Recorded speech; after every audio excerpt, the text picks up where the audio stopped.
کن چیزوں کی وجہ سے روزہ مکروہ ہو جاتا ہے؟ ایسی بہت ساری چیزیں ہیں، جیسے روزے کی حالت میں غیبت کرنا، جھوٹ بولنا، گالی گلوچ کرنا، یہ مکروہ ہے۔ نمبر 2 ہے روزے کی حالت میں نہانے کی حاجت ہو تو ہوئے، پھر انسان نہانے کو مؤخر کرے، غسل کو لیٹ کرے۔ غسل کی حاجت ہے کسی کے اوپر، اس پر غسل فرض ہے، پھر وہ روزے کی حالت میں غسل کو لیٹ کرے تو یہ بھی مکروہ ہے۔ نمبر 3 ہے کہ انسان کو روزے کی وجہ سے شدت ہو رہی ہے، بھوک لگ رہی ہے، پیاس لگ رہی ہے، اور اس کے اندر ایک بے قراری اور گھبراہٹ ہو رہا ہے، تو انسان اپنی گھبراہٹ اور بے قراری کو لوگوں کو بتاتا پھرے، لوگوں کو ظاہر کرنا اپنی گھبراہٹ اور بے قراری کو، یہ بھی روزے کی حالت میں مکروہ ہے۔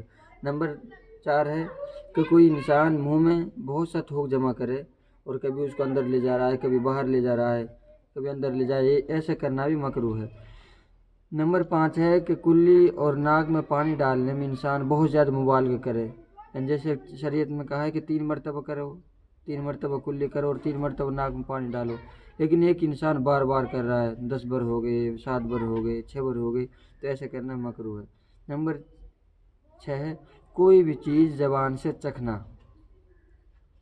روزے کی حالت میں جیسے شربت ہے، نمک ہے، ایسی چیز زبان سے چکھنا مکروہ ہے۔ البتہ ایک عورت اپنے شوہر کی ناراضگی اور بدخلقی اور بد کلامی کی وجہ سے نمک کو، اس طرح شربت کو چکھ سکتی ہے۔ نمبر 8 ہے کوئی بھی چیز منہ میں لے کر چبانا، جیسے کنکری چبانا یا پھر گوند چبانا یا کوئی ایسی چیز جیسے چگم چبانا، اگر اس کا رس اندر نہ جائے تو یہ چیز مکروہ ہے۔ ہاں البتہ اگر چگم کا رس اندر چلا گیا تو اس سے روزہ ٹوٹ جائے گا۔ نمبر 9 ہے کوئلہ